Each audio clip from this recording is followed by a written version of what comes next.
Hello friends, तो चलिए आज हम बात करते हैं एक्सरसाइज 10.2 की। तो पिछले क्लास में हमने एक्सरसाइज 10.2 के कुछ क्वेश्चनों को किया था और जो भी बाकी क्वेश्चन रह गए हैं उसे आज हमें क्या करना है कि कंप्लीट कर देना है। तो क्वेश्चन नंबर 7 से चलिए 12 से चलते हैं और देखते हैं। क्वेश्चन नंबर 12 में हमारा क्या कहा जा रहा है कि सदिश जो है, आपको एक सदिश दिया हुआ है i cap plus 2j cap plus 3k cap की दिशा की दिक कोसाइन हमें क्या करना है, ज्ञात करना है। तो मैंने आपको बताया हुआ है इससे पहले वाले वीडियो लेक्चर में कि किस प्रकार से हम दिक कोसाइन निकालते हैं।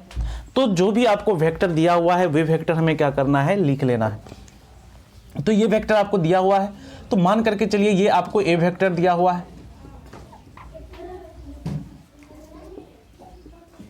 3k cap. इसका हमें क्या निकालना है, दिक कोसाइन निकालना है। तो दिक कोसाइन निकालने का तरीका मैंने आपको बताया था कि किस प्रकार से हम निकालते हैं। तो चलिए दिक कोसाइन की ओर।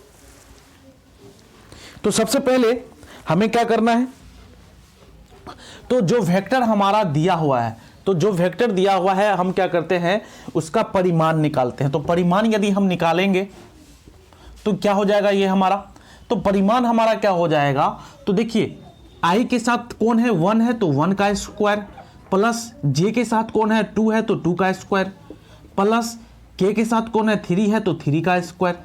तो यहां से ये हमारा क्या हो जाएगा 1 + 4 + 9 यानी कि रूट अंदर 14।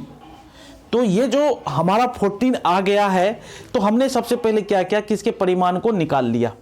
अब हमें निकालना क्या है, तो हमें क्या निकालना है, दिक कोसाइन निकालना है।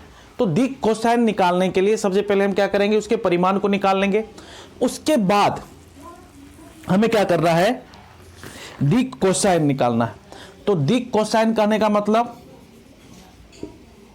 दिक कोसाइन ए वेक्टर का, ठीक है, दिक cosine A vector equal to, देखिए अब हमें ध्यान देना है, क्या ध्यान देना है, तो आई के साथ मल्टीपल में कौन है, 1 है, तो हम 1 बटे ये जो हमारा परिणाम निकला है इसको लिख देंगे कोमा।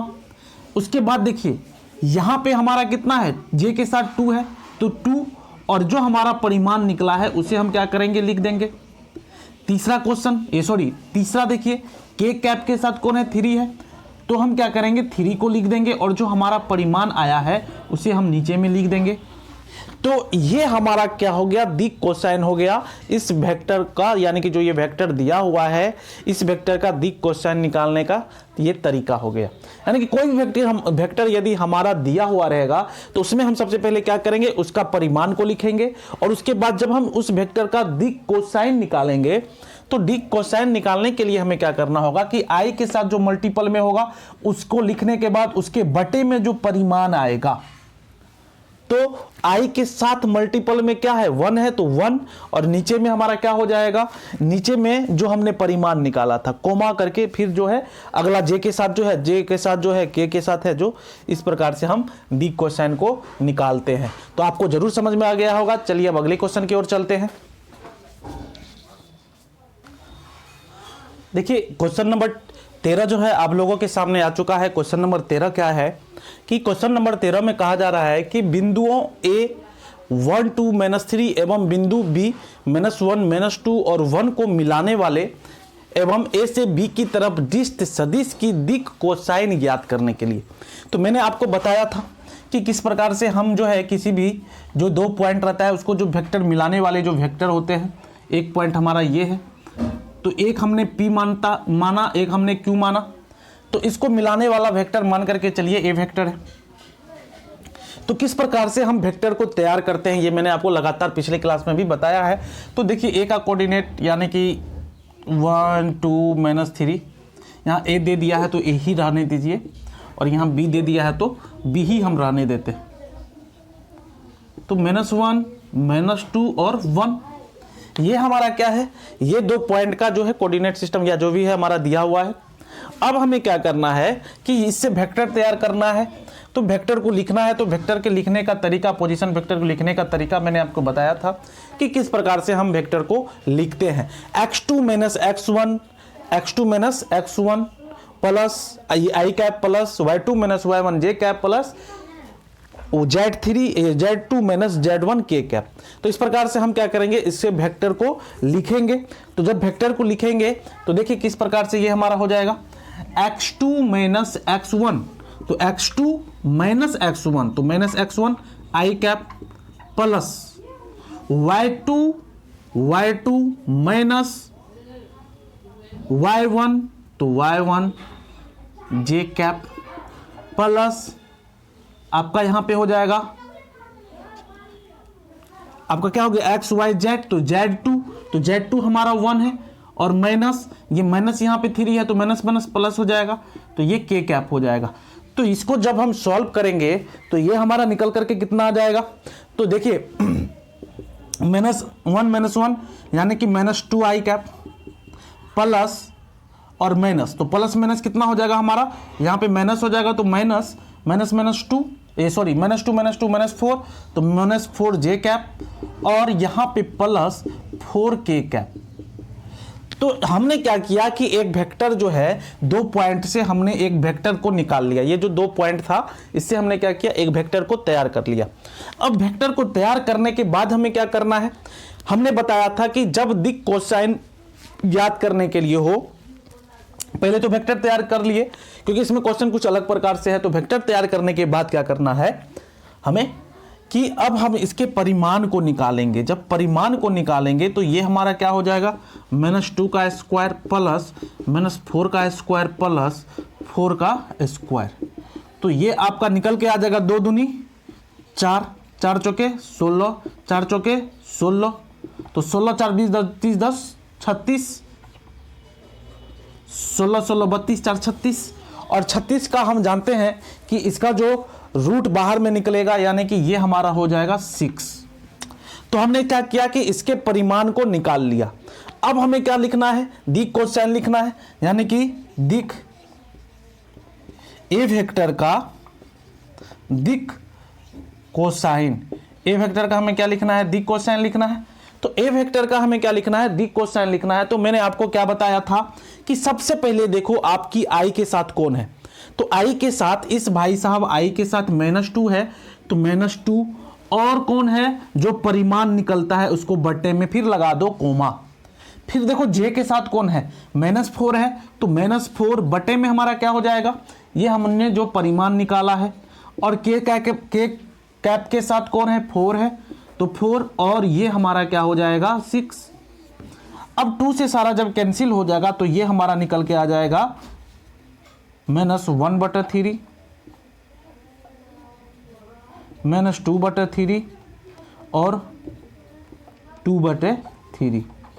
तो ये हमारा हो जाएगा -1/3 -2/3 और 2/3। तो यही हमारा क्या होगा, इस क्वेश्चन का एग्जैक्ट आंसर निकल करके आएगा।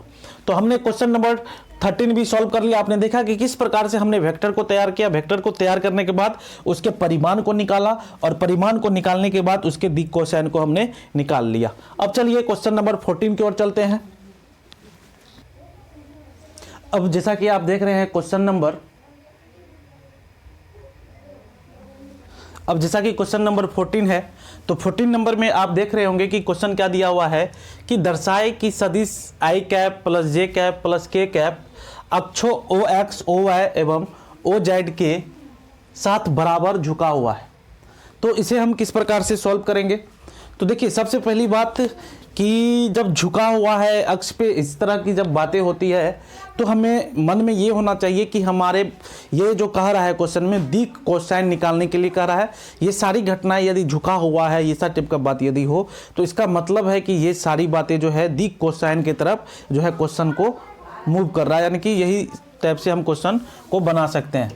तो देखिए कह रहा है कि दर्शाए कि सदिश आई कैप जे कैप के कैप, तो आई कैप जे कैप के कैप है, अक्षों OX OY एवं OZ के साथ बराबर झुका हुआ है।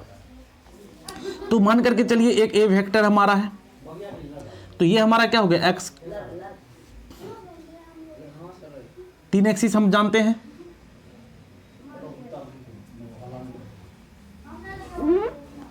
इस प्रकार से। तो हम क्या जानते हैं कि ये 3 एक्सिस हमारा क्या है, XYZ है। तो ये जो XYZ एक्सिस है तो एक्स वाई और जेड एक्सिस जो हमारा है, ये एक्स एक्सिस, वाई एक्सिस और जेड एक्सिस, ये जो एक्स वाई जेड एक्सिस हमारा है, तो इस पे क्या कर रहा है कि ओ एक्स ओ वाई एवं ये हमारा क्या है, ओ है के साथ बराबर झुकाव, मतलब कि चारों तरफ जो है वे जो वेक्टर है वे बराबर उसका झुकाव है। तो हम किस प्रकार से सॉल्व करेंगे, तो सबसे पहले जो वेक्टर दिया हुआ है, यानी कि जो ए वेक्टर है ये हमारा क्या है, i cap plus J cap plus के कैप, ठीक है। और उसके बाद क्या कर रहा है कि बराबर झुका हुआ है, यानी कि हमें क्या करना है, इसका दिक कोसाइन पहले निकालना है। तो दिक कोसाइन निकालना है तो पहले हम इसके परिमाण को निकालेंगे। तो इसका परिमाण हमारा क्या हो जाएगा, 1 का स्क्वायर प्लस 1 का स्क्वायर प्लस 1 का स्क्वायर, यानी कि रूट अंदर 3। तो ये हमारा क्या हो गया, रूट अंदर 3 निकल करके आ गया। अब देखिए दिक कोसाइन, यानी कि ए वेक्टर का दिक कोसाइन क्या हो जाएगा हमारा, दिक कोसाइन जो हो जाएगा। अब देखिए x के साथ, ये i के साथ कौन है, 1 है, तो 1 बटा रूट अंदर 3। j के साथ कौन है, तो j के साथ भी हमारा कौन है, 1 है, तो 1 बटा रूट अंदर 3। k के साथ कौन है, 1 बटा रूट अंदर 3। तो इस प्रकार से ये हमारा आपको दिक कोसाइन निकल करके आ गया। अब कह रहा है कि ये जो है वो सारे एक्सिसों पे एक बराबर तरीके से क्या है, झुका हुआ है। जब बराबर तरीके से झुका हुआ है तो हम क्या करते हैं, मानेंगे कि हम मानते हैं, माना कि इसमें मानने के बाद क्या है, अल्फा और बीटा और गामा, यानी कि अल्फा बीटा और गामा ये सब क्या कर रहे हैं, अल्फा बीटा और गामा जो है ए वेक्टर पे कोण बना रहे हैं।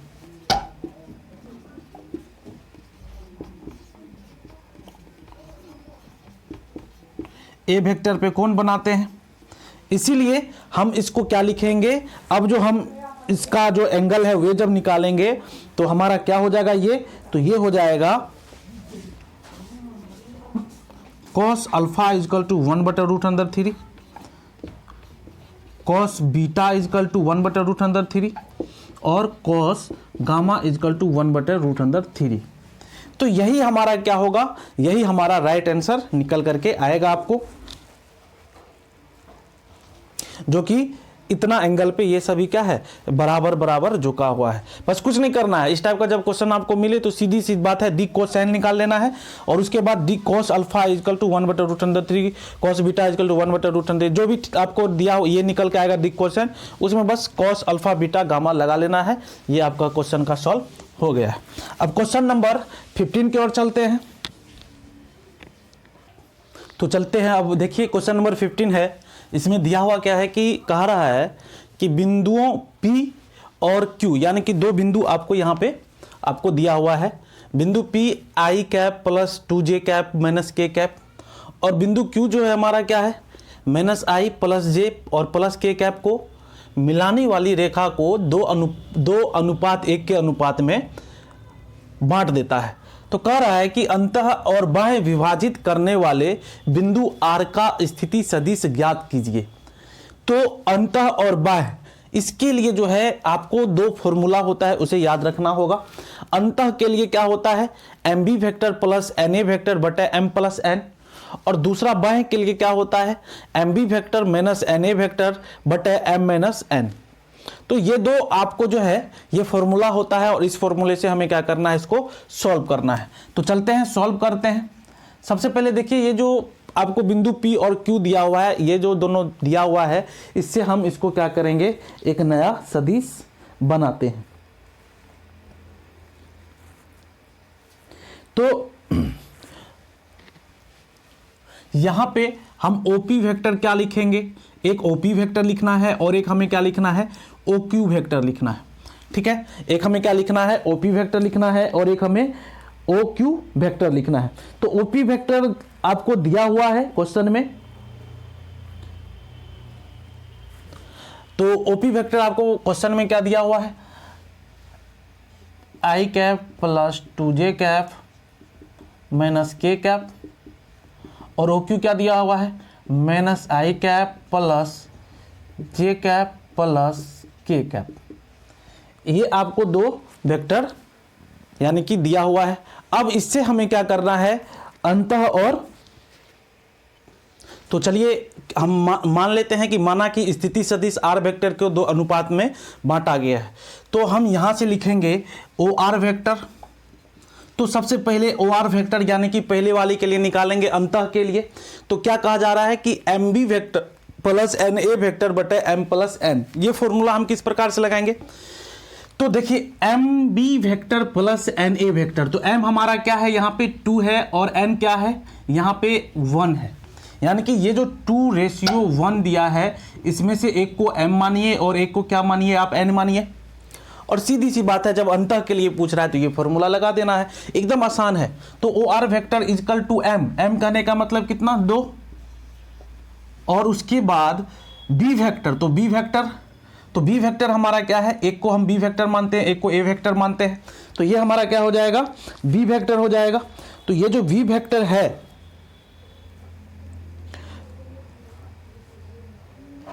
ये जो b वेक्टर है, तो b वेक्टर को आप लिख दीजिए -i cap plus j cap और प्लस k कैप। और उसके बाद क्या कह रहा है, प्लस n, यानी कि n कहने का मतलब यहाँ पे हमारा 1 और इंटू a वेक्टर। तो a वेक्टर हमारा क्या है, ये वाला। तो हम लिखेंगे i cap plus 2j cap और माइनस k कैप। बटे में हमारा क्या हो जाएगा, तो बटे में ये हमारा हो जाएगा आपको m प्लस n। तो m प्लस n यानी कि 2 + 1, तो ये हमारा क्या हो जाएगा, 2 + 1 3 हो जाएगा। तो O R vector equal to, simple सा, एकदम सिंपल सा बात है, बस इस फॉर्मूला को हमें क्या कर देना है, लगा देना है। तो -2i plus 2j plus 2k plus i plus 2j minus k बटे में हमारा कितना हो जाएगा, 3 हो जाएगा। अब देखिए -2i और प्लस i, तो -2i और प्लस i हमारा क्या हो जाएगा, आप लोगों को पता है। तो -2i और प्लस i ये हमारा क्या हो जाएगा, तो देखिए -2i और प्लस i, तो -i। उसके बाद j में चलिए, तो 2j और 2j, तो क्या हो जाएगा, +4j। और k में चलिए, तो +2k कैप और -k कैप, तो क्या हो जाएगा हमारा, +k कैप। और बटे में ये हमारा टोटल हो जाएगा कितना, 3। तो बटे में हमारा निकल करके कितना आ जाएगा, ये 3 निकल करके आ जाएगा।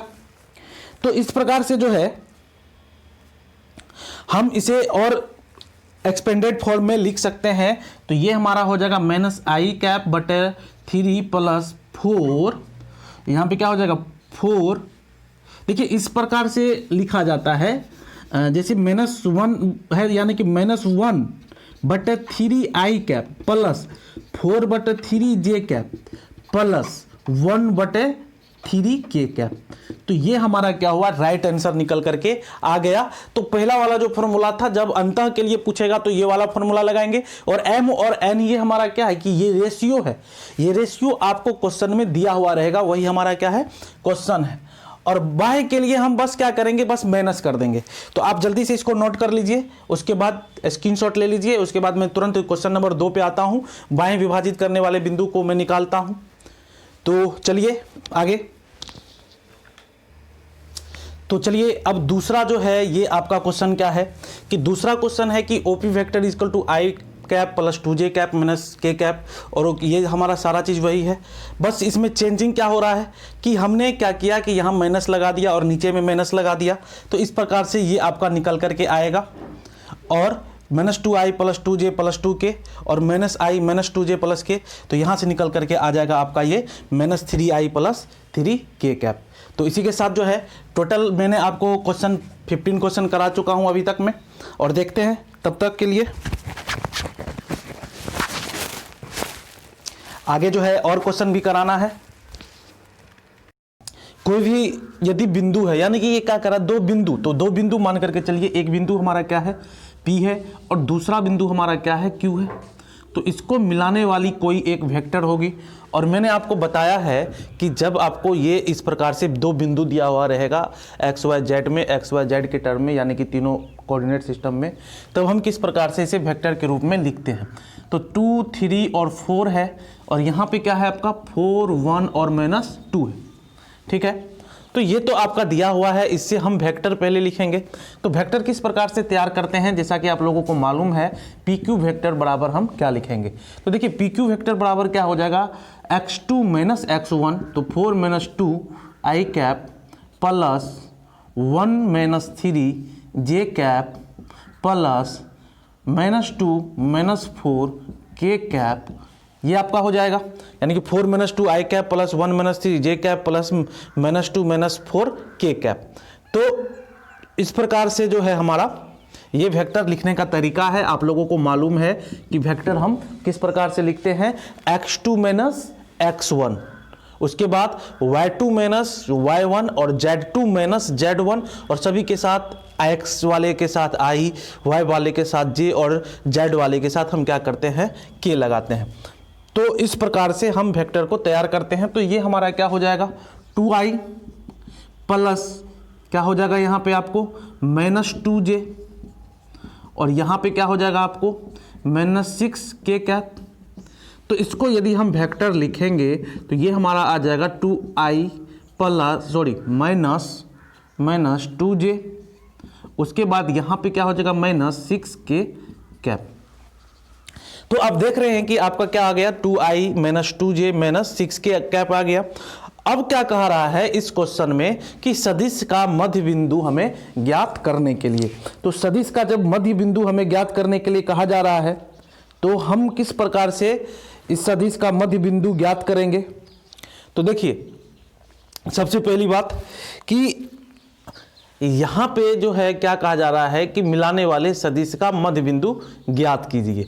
तो मध्य बिंदु कहने का मतलब क्या हो गया, तो मध्य बिंदु का जो फॉर्मूला हमारा है वे आपको, ये हमने क्या किया, ये हमने एक वेक्टर तैयार किया, कह रहा है इसमें 2 बिंदु दिया हुआ है, को मिलाने वाले सदिश का मध्य बिंदु ज्ञात कीजिए। तो ये मध्य बिंदु हो गया हमारा, यानी कि इस वाले जगह को हमको ज्ञात करना है। तो अब हमें कल मैंने जैसा कि मैंने आज आपको बताया इससे पिछले वाले क्वेश्चन में कि किस प्रकार से हम जो है आपको बाएं और अंतः के लिए निकालते हैं, और इसमें क्या है मध्य बिंदु के लिए। तो सारे चीज़ों के लिए एक एक फॉर्मूला है, और आपको पिछले क्लास में मतलब कि बताया भी गया है थ्योरी क्लास में कि किस प्रकार से हम मध्य बिंदु निकालते हैं। तो देखिए मध्य बिंदु निकालने का फॉर्मूला होता है, तो मध्य बिंदु निकालने का जो फॉर्मूला होता है उसको हम देखेंगे, और इसे आप भूल जाइए। इसे आप इसलिए भूल जाइए क्योंकि क्वेश्चन में क्या कंडीशन दे दिया है, मध्य बिंदु निकालने के लिए।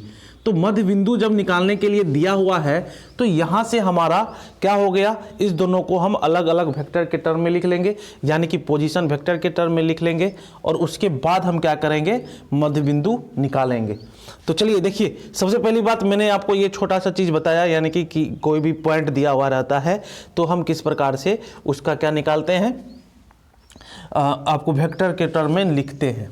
तो ये तो वे तरीका है, लेकिन हमें क्या निकालना है, हमें तो मध्य बिंदु निकालना है। तो इसमें कुछ फॉर्मूला लगेगा, उस फॉर्मूला का यूज करके हम इस क्वेश्चन को सॉल्व करेंगे। तो चलिए आगे देखते हैं।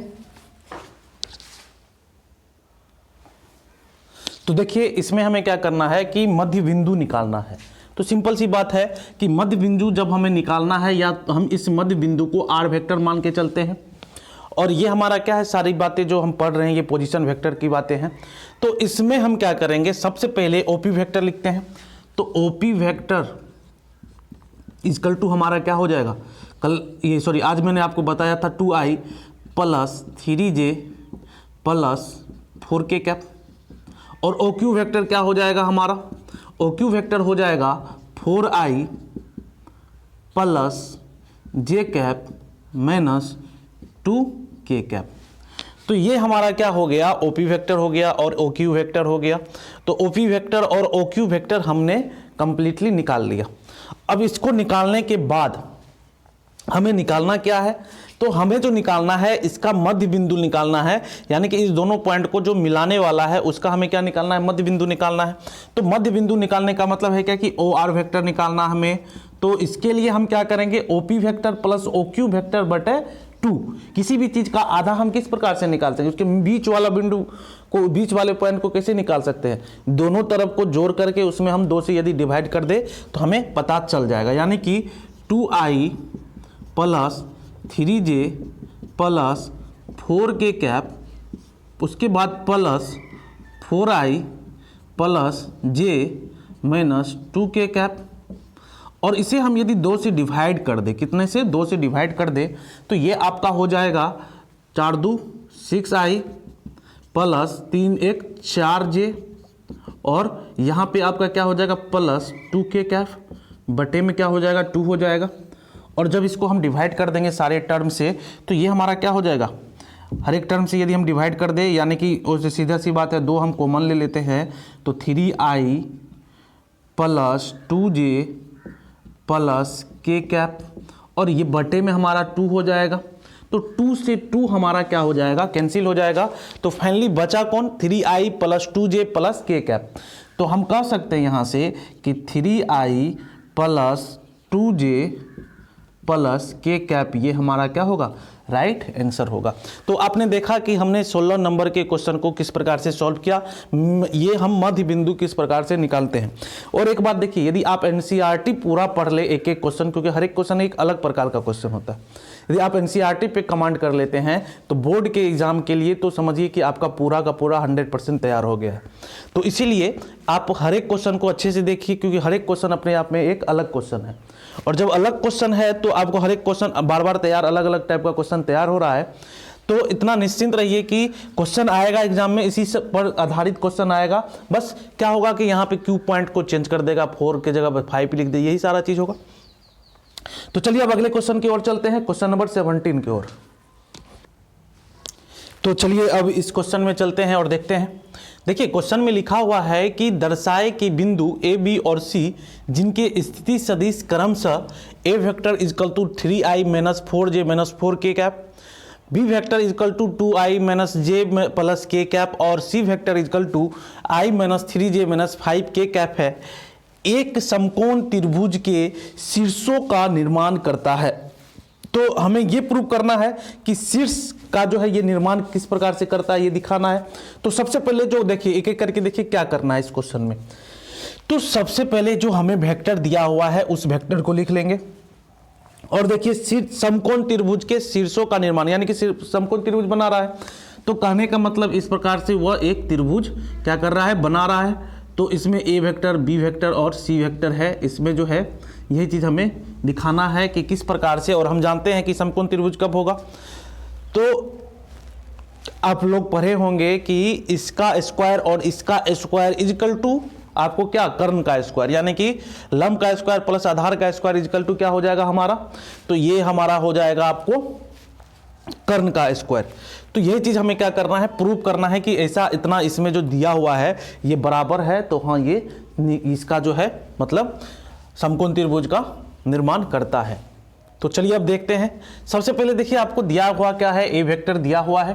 तो A vector equal to 3i minus 4j minus 4k cap, B vector equal to 2i minus j plus k cap, और सी vector equal to i cap minus 3j cap और प्लस माइनस 5k कैप। अब हमें क्या करना है, एक एक करके इससे वेक्टर तैयार करना है ना। इस प्रकार से हमें क्या करना है, इस वेक्टर को तैयार करना है। देखिए अब हम क्या करेंगे, है ना। तो सबसे पहले हम क्या करेंगे, ए बी वेक्टर निकालते हैं। तो ए बी वेक्टर निकालने के लिए हमें क्या करना होगा, तो ए बी वेक्टर निकालने के लिए हमें क्या करना होगा कि जो हमारा वेक्टर बी वेक्टर है इसमें से हम इसको माइनस कर देंगे, यानी कि बी वेक्टर माइनस ए वेक्टर करेंगे। तो बी वेक्टर माइनस ए वेक्टर यानी कि 2i minus j plus k vector, उसके बाद माइनस क्या है हमारा ए वेक्टर। तो ए वेक्टर के लिए क्या हो जाएगा 3i माइनस 4j और माइनस 4k कैप। तो इसको जब हम सॉल्व करेंगे तो ये निकल करके आ जाएगा आपको। तो देखते हैं कितना निकल करके आता है। तो ये आपका आ जाएगा 2i 2 minus 3i plus minus 1 और माइनस 4j कैप प्लस 1 यहाँ पे माइनस का चिन्ह है, इसलिए हमें क्या करना है, माइनस करना है। यहाँ पे हमें क्या करना है, माइनस देना है। ठीक है, तो यहाँ पे अब क्या है, -4 और के, तो आपका क्या हो गया 1 और -4 के कैप। जब हम इसे सॉल्व करेंगे तो ये हमारा निकल करके आ जाएगा आपको। ठीक है, तो ये हमारा निकल करके कितना आ जाएगा, तो चलते हैं इसको सॉल्व करते हैं और देखते हैं कि ये हमारा निकल करके टोटली कितना आता है। एक मिनट, यहाँ पे जो है आपको इस प्रकार से नहीं करना है, ये जो है आपका, इसे हम किस प्रकार से करेंगे, तो 2i माइनस जे प्लस के कैप, उसके बाद -3i प्लस 4j और minus minus plus 4k cap. अब इसे हम जब सॉल्व करेंगे तो ये हमारा निकल करके कितना आ जाएगा, तो देखिए 2i और आपको -3i, तो -i कैप, उसके बाद देखिए ये -j कैप और प्लस 4j कैप, तो ये हमारा क्या हो जाएगा, ये आपका हो जाएगा +3j कैप। उसके बाद जो है आपको देखिए k कैप और 4k कैप, तो क्या हो जाएगा हमारा 5k कैप। ये आपका क्या हो जाएगा 5k कैप। तो हमने ए बी वेक्टर निकाल लिया। अब हमें क्या निकालना है, अब हमें निकालना है ए बी वेक्टर के बाद, देखिए ए बी वेक्टर के बाद हमें निकालना है बी सी वेक्टर, यानी कि पहले निकालना है ए बी वेक्टर, अब क्या निकालना है बी सी वेक्टर, उसके बाद जो है हम सी ए वेक्टर निकालेंगे। तो बी सी वेक्टर निकालने के लिए, BC वेक्टर निकालने के लिए तो देखिए जो आपको क्या रहे, बाद में रहे, तो बाद में हमारा क्या C है, तो इसलिए हम क्या करेंगे C vector minus B vector, C vector minus B vector, जो पहले रहता है उसको हम घटाते हैं। ठीक है ना, तो C vector minus B vector, तो C vector minus B vector यहाँ पे हो जाएगा। तो C वेक्टर हमारा कितना है, तो आप देख रहे हैं C वेक्टर है I vector minus 3j vector minus आपका कितना है ये 5, तो 5, उसके बाद हम क्या करेंगे माइनस, ये माइनस हमने लगा दिया। उसके बाद हमें देखना है बी वेक्टर, तो बी वेक्टर देखिए यहाँ से उतारते हैं, तो 2i माइनस जे प्लस के, तो ये निकल करके आ जाएगा i vector minus 3j vector, sorry i cap minus 3j cap minus 5k cap, और ये हो जाएगा minus 2i cap plus j cap और plus minus minus k cap. तो इसे हम जब सॉल्व करेंगे तो देखिए i कैप और माइनस 2i कैप, तो कितना हो जाएगा माइनस i कैप। अब देखिए j कैप है और ये है, तो कितना हो जाएगा माइनस 2j कैप। अब देखिए यहाँ पे माइनस 5k कैप और माइनस k कैप, तो कितना हो जाएगा माइनस 6k कैप। तो आप देख रहे हैं कि हमने ए बी वेक्टर निकाल लिया, बी सी वेक्टर निकाल लिया। अब आगे हमें क्या निकालना है, आगे जो है हमें सी ए वेक्टर निकालना है। क्या निकालना है, सी ए वेक्टर निकालना है। तो सी ए वेक्टर कैसे निकालेंगे, देखिए तो सी ए वेक्टर निकालना है। तो सी ए वेक्टर जब हम निकालेंगे तो क्या करेंगे, पहले कौन है सी है और बाद में जो है ए है, तो A vector minus C vector. तो ए वेक्टर हमारा कितना है, तो ए वेक्टर देखिए 3i minus 4j minus 4k cap. उसके बाद सी वेक्टर कितना है, तो सी वेक्टर हमारा है, सी वेक्टर जो हमारा है ये आपको हो गया i cap minus 3j cap minus 5k cap, ये हमारा आ गया। तो हमने क्या किया, ए वेक्टर माइनस सी वेक्टर किया, तो यहाँ से हमारा क्या हो जाएगा, यहाँ से 3i cap minus 4j cap minus 4k cap, उसके बाद minus i cap minus minus plus 3j cap और minus minus plus 5k cap. जब हम इसे सॉल्व करेंगे तो ये हमारा कितना हो जाएगा, 3i cap minus i cap क्या हो गया 2i cap minus 4j cap plus 3j cap, तो माइनस j कैप। उसके बाद minus 4k cap plus 5k cap, तो कितना हो जाएगा प्लस k कैप। ये हमारा निकल करके आएगा 2i cap minus j cap plus k cap. तो अब देखिए आपके सामने में 3 वेक्टर आ चुका है, A vector A B vector plus ये A B vector B C vector और सी ए वेक्टर। और हम जानते हैं कि समकोण त्रिभुज कहने का मतलब क्या है कि समकोण त्रिभुज जब हम निकालेंगे, ये हम पता करेंगे समकोण त्रिभुज के शीर्ष का निर्माण करते हैं, तो उसके लिए एक रूल को फॉलो करना होगा। वो रूल क्या है? वो नियम है कि जैसे ए बी वेक्टर, हमने क्या कहा था कि इसका स्क्वायर और इनका स्क्वायर जो है, इसका परिमाण का स्क्वायर और इसके परिमाण का स्क्वायर बराबर होगा इसके परिमाण से, ठीक है। तो क्या हम जानते हैं, बचपन से पढ़ते आ रहे हैं, क्या पढ़ते आ रहे हैं कि आधार का स्क्वायर प्लस किस चीज का, तो लंब का स्क्वायर इजकल टू क्या चीज का स्क्वायर, तो कर्ण का स्क्वायर। तो यही चीज हमें क्या करना है, इसमें लिख देना है। तो आधार का स्क्वायर प्लस लंब का स्क्वायर इजकल टू कर्ण का स्क्वायर। तो चलिए सबसे पहले हम बात करते हैं कि आधार क्या है हमारा। तो आधार हमारा क्या है, ए बी वेक्टर, यानी कि ए बी वेक्टर का स्क्वायर प्लस क्या, किस चीज को देखेंगे अब, तो देखिए प्लस जो है हमारा क्या है, सी ए वेक्टर का स्क्वायर, और इजकल टू क्या हो जाएगा, तो इजकल टू हमारा हो जाएगा बी सी, यानी कि ये क्या है बी सी, तो बी सी वेक्टर का स्क्वायर। तो इस प्रकार से हम अब इसे सॉल्व करेंगे। आप लोगों को मालूम है कि ये हम किस प्रकार से सॉल्व करते हैं। ए बी वेक्टर यदि इस प्रकार से दिया हुआ है तो हम इसको कैसे सॉल्व करेंगे, तो चलते हैं एक एक करके सॉल्व करते हैं। सबसे पहले ए बी वेक्टर का परिमाण हमें किस प्रकार से निकालना है। आप लोगों को मालूम है कि ए बी वेक्टर का परिमाण हम किस प्रकार से निकालेंगे, तो हम क्या करेंगे,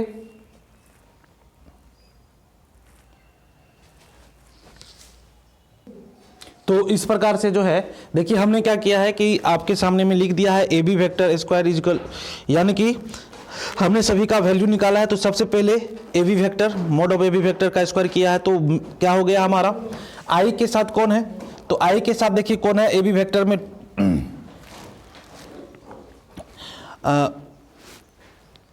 -1 है, तो -1 का स्क्वायर। उसके बाद जे के साथ कौन है, 3 है, तो 3 का स्क्वायर प्लस 5 का स्क्वायर, तो हमारा आ जाएगा ये 35। उसी प्रकार से सी ए वेक्टर जो है, सी ए वेक्टर का हम क्या निकालेंगे, मैग्नीट्यूड का स्क्वायर निकालेंगे, तो हो जाएगा 2 का स्क्वायर, क्योंकि सी ए आप देख रहे हैं आई के साथ कौन है 2 है, और जे के साथ कौन है -1 है, तो -1 का स्क्वायर, के के साथ कौन है तो 1 है, तो 1 का स्क्वायर इक्वल टू कितना हो जाएगा हमारा 6 हो जाएगा। और तीसरा हमारा क्या है, बी सी वेक्टर, तो बी सी वेक्टर हमारा जो है आई के साथ कौन है -1, तो -1 का स्क्वायर, जे के साथ कौन है तो -2, तो -2 का स्क्वायर, और के के साथ कौन है -6, तो -6 का स्क्वायर, तो ये हमारा कितना हो जाएगा 41 हो जाएगा। अब यदि हम इस तीनों के वैल्यू को जोड़ते हैं तो ए बी वेक्टर हमारा कितना है 35, ये हमारा कितना है सी ए वेक्टर तो 6, और ये हमारा कितना है 41। तो आप देख रहे हैं कि 36 और 5 ये 35 और 6 41 इजकल टू 41। तो ये क्या हो गया, प्रूव हो गया, यानी कि LHS इजकल टू RHS हो गया। तो हम कह सकते हैं इस क्वेश्चन में कि ये जो है हमारा समकोण त्रिभुज के शीर्षों का निर्माण करता है। अब चलिए अगले क्वेश्चन की ओर चलते हैं, क्वेश्चन नंबर 17 की ओर। तो चलिए दो क्वेश्चन आप लोगों के सामने है, जो कि आपका लास्ट क्वेश्चन है। क्वेश्चन नंबर 18 में दिया हुआ है कि त्रिभुज ABC के लिए निम्नलिखित में कौन सा कथन सत्य है। यानी कि जो कोई त्रिभुज है उसमें से आपको ये 4 स्टेटमेंट दिया हुआ है, और इस स्टेटमेंट्स में पूछ रहा है कि कौन सा कथन सत्य है। तो सबसे पहले देखिए हमने एक वेक्टर बना लिया है, यानी कि एक ट्रायंगल बना लिया है, और ट्रायंगल लॉ से हम जानते हैं कि AB vector plus BC vector equal to क्या होगा हमारा AC वेक्टर। हमने आपको ट्रायंगल लॉ जहाँ पे बताया था वहाँ पे ये बात को बताया था। तो इससे जो है AB vector plus BC vector equal to AC vector है, तो इसीलिए AB vector plus BC vector equal to हम C माइनस CA वेक्टर लिख सकते हैं। ऐसा इसलिए लिख सकते हैं क्योंकि हमने बताया था कि कोई वेक्टर यदि है AB वेक्टर दिया हुआ है, उसका यदि हम इसको चेंज कर दे तो क्या होता है कि चेंज करके हम लिख सकते हैं, लेकिन उसमें क्या हो जाएगा माइनस हो जाएगा। यानी कि इसके कहने का मतलब है कि जो वेक्टर इस प्रकार से था, इस डायरेक्शन में था, उसका डायरेक्शन क्या हो गया अपोजिट हो गया। तो इसीलिए हम क्या करते हैं माइनस लगाते हैं। तो जब माइनस लगाएंगे तो हमारा क्या हो जाएगा, ये वाला जो पार्ट है इधर आ जाएगा, तो ये हो जाएगा AB vector plus BC vector minus CA vector. तो देखिए AB vector plus BC vector plus CA vector, तो सॉरी यहाँ पे प्लस हो जाएगा, तो प्लस CA वेक्टर। तो ये कथन हमारा क्या हो गया, सही हो गया। अब दूसरा वाला देखिए, दूसरा वाला क्या है, AB vector plus BC vector minus AC vector. तो AB vector plus BC vector और ये इजकल टू AC वेक्टर है, इसको यदि हम लिखेंगे तो A B vector plus B C vector, और इस ए सी वेक्टर को यदि इस साइड हम ले आए तो क्या हो जाएगा हमारा ए सी वेक्टर इक्वल टू क्या हो जाएगा 0 हो जाएगा, तो ये भी सही है। अब तीसरा हमारा क्या है कि A B vector plus B C vector minus C A vector, लेकिन हमें निकल करके क्या आ रहा है A B vector plus B C vector plus C A vector, तो इसका मतलब ये वाला स्टेटमेंट हमारा क्या हो गया, गलत हो गया। तो ये स्टेटमेंट हमारा क्या है, गलत है। और चौथा वाला देखिए A B vector plus B C vector equal to A C vector होगा, तो A B vector plus B C vector equal to A C vector. तो यहाँ से हमने आपको बताया कि A B vector plus B C vector और प्लस सी ए वेक्टर हम लिख सकते हैं इक्वल टू 0। तो मैंने क्या बताया कि यदि वेक्टर के इस पोजीशन को चेंज कर दे तो यहाँ पे क्या होगा, साइन चेंज हो जाएगा। तो ए बी वेक्टर और ये minus C B vector plus C A vector हम लिख सकते हैं, ये हम लिख सकते हैं, इसलिए ये भी स्टेटमेंट हमारा क्या होगा, सही होगा। तो आंसर इसमें त्रिभुज के एबीसी के लिए निम्नलिखित में कौन सा कथन सत्य है, तो कथन तो सब सत्य है, तो ये वाला क्या कथन है, ये कथन असत्य है। तो इस प्रकार से आपने देखा कि किस प्रकार से हमने त्रिभुज वाले नियम से सारे क्वेश्चन को सॉल्व किया। अब कह रहा है कि यदि ए वेक्टर और बी वेक्टर दो संरेख सदिश हैं तो निम्नलिखित में कौन सा कथन सही नहीं है। क्वेश्चन नंबर 19 जो कि आपको थ्योरी में भी बताया गया है। तो देखिए B vector equal to lambda A vector, किसी अदिश लेमडा के लिए मैंने बताया था कि A vector equal to B vector equal to क्या हो जाएगा हमारा, लेमडा ए वेक्टर हो जाएगा। तो ये हमारा क्या होगा, लेमडा जो होगा एक अदिश राशि होगा, तो ये कथन हमारा क्या है, सही है। उसके बाद कहा रहा है दूसरा वाले में कि A vector equal to plus minus B vector, तो हो सकता है कि बी वेक्टर जो हमारा है ये बी वेक्टर हमारा क्या हो सकता है, तो बी वेक्टर प्लस में भी हो सकता है, माइनस में मैंने बताया था कि इस प्रकार से भी हो सकता है, इस प्रकार से भी हो सकता है, लेकिन प्लस में भी हो सकता है और माइनस में भी ये बी वेक्टर हमारा हो सकता है, लेकिन परिमाण उसका सेम होना चाहिए, ठीक है ना, एक ही टाइप का वेक्टर होना चाहिए। तो ये मैंने बताया था हो सकता है, तो ये भी सही है। तीसरा है ए वेक्टर और बी वेक्टर क्रमागत घटक समानुपाती है, तो ये भी सही है। समानुपाती कहने का मतलब कि जैसे मान करके चलिए ए वेक्टर है 2i plus 3j plus 4k, तो बी वेक्टर हमारा क्या हो जाएगा, बी वेक्टर हमारा हो जाएगा इसके एक अनुपात में, यानी कि समानुपात होगा, यानी कि 4i प्लस 6j प्लस क्या लिखेंगे हम 8k कैप लिखेंगे। तो क्या है, हम इसको कितना भी मल्टीपल करके लिख सकते हैं, तो इसलिए हमारा ये वाला स्टेटमेंट भी क्या होगा, सही होगा। अब लास्ट वाला दी है कि दोनों सदिश ए वेक्टर तथा बी वेक्टर दिशा समान है परंतु परिमाण विभिन्न है। ये नहीं हो सकता है, परिमाण हमेशा हमारा क्या होगा, परिमाण हमेशा हमारा क्या होगा, बराबर होगा। दिशा क्या हो सकता है हमारा, जो इसका डायरेक्शन है वे अलग हो सकता है, लेकिन परिमाण हमारा हमेशा एक होना चाहिए, ठीक है। तो इसलिए ये वाला स्टेटमेंट गलत होता है। तो कह रहा है कि कौन सा कथन सही नहीं है, तो कथन हमारा कौन सा सही नहीं है, डी। इसी के साथ आपका ये एक्सरसाइज 10.2 कंप्लीट होता है। अब तब तक के लिए बाय, और चलते हैं, अब अगली क्लास में मिलते हैं। Thank you.